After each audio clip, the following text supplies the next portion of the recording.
संसद में विपक्षी काले कपड़े पहनने के प्रदर्शन पर केंद्र सरकार ने जोरदार हमला बोला। संसद में केंद्रीय मंत्रियों ने इसे काले कारनामे छिपाने की काली कोशिश करार दिया। संसद में विदेश मंत्री के बयान पर भी खूब हंगामा देखने को मिला। खबर रिपोर्ट के जरिए देखिए।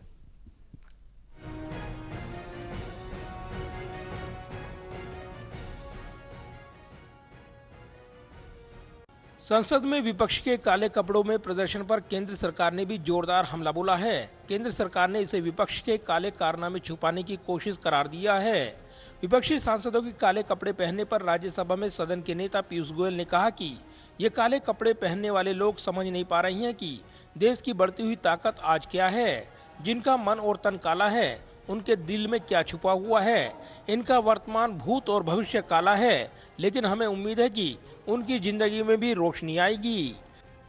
मैं समझता हूँ ये काले कपड़े पहनने वाले लोग समझ नहीं पा रहे हैं कि देश की बढ़ती हुई ताकत आज क्या है।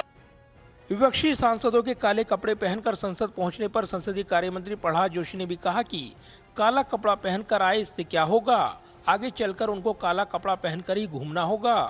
विपक्ष के व्हिप जारी करने पर संसदीय मंत्री प्रह्लाद जोशी ने आगे कहा कि उनको व्हिप जारी करने दीजिए, लेकिन हमें जब बिल लाना होगा तब नियमों के अनुसार ही लाएंगे।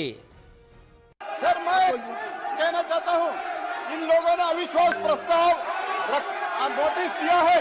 ये प्रस्ताव स्पीकर के संज्ञान में है और 10 दिन का समय है, और 10 दिन का समय में स्पीकर जब भी डिसाइड करेगा सरकार तैयार है।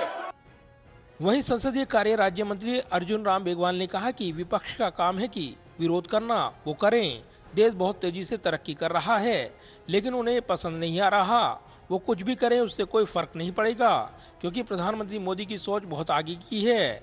पीएम मोदी ने साल 2047 तक विकसित भारत बनाने का सपना देखा है। क्या वे उसे रोकना चाहते हैं?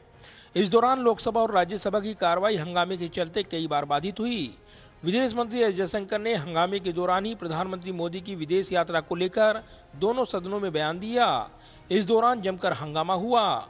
लोकसभा में हंगामे के दौरान विपक्ष के हंगामे से नाराज केंद्रीय मंत्री पीयूष गोयल भड़क गए और पीयूष गोयल ने कहा कि सत्ता पक्ष के सांसद भी विपक्ष के नेता अधीर रंजन चौधरी को सदन में बोलने नहीं देंगे।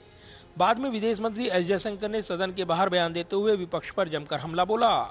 विदेश मंत्री एस जयशंकर ने कहा कि ये बहुत अफसोस की बात है कि ऐसे विषय पर जिससे पूरे देश का हित जुड़ा हुआ है, उसे विपक्ष सुनने को तैयार नहीं था। के उपलब्धियों को आप हाउस के सामने पेश करा, तो जो हम वहाँ देखा कि विपक्ष जो है बिल्कुल सुनने के लिए तैयार नहीं थी। वो पूरा हो हल्ला हो रहा था और लग रहा था कि उनके मन में था कि कुछ भी सफलता हो आज का, कहीं भी भारत आगे बढ़े, उनको या तो उसकी आलोचना करनी चाहिए या कम से कम उसकी जो मैसेजिंग जो है देश को। विदेश मंत्री ने आगे कहा कि विपक्ष के मन में था कि कुछ भी सफलता हो, उन्हें या तो उसकी आलोचना करनी है या देश तक उस संदेश को पहुंचने नहीं देना है। देश में आपस में जो भी विवाद हो, लेकिन देश के बाहर तो हमें एकता दिखानी चाहिए। कम से कम जहां देश हित, प्रगति की बात हो, वहां हमें राजनीति को दरकिनार कर उनकी प्रशंसा करनी चाहिए। कैमरामैन विदर्भ के साथ प्रदीप कुमार, टोटल न्यूज, दिल्ली।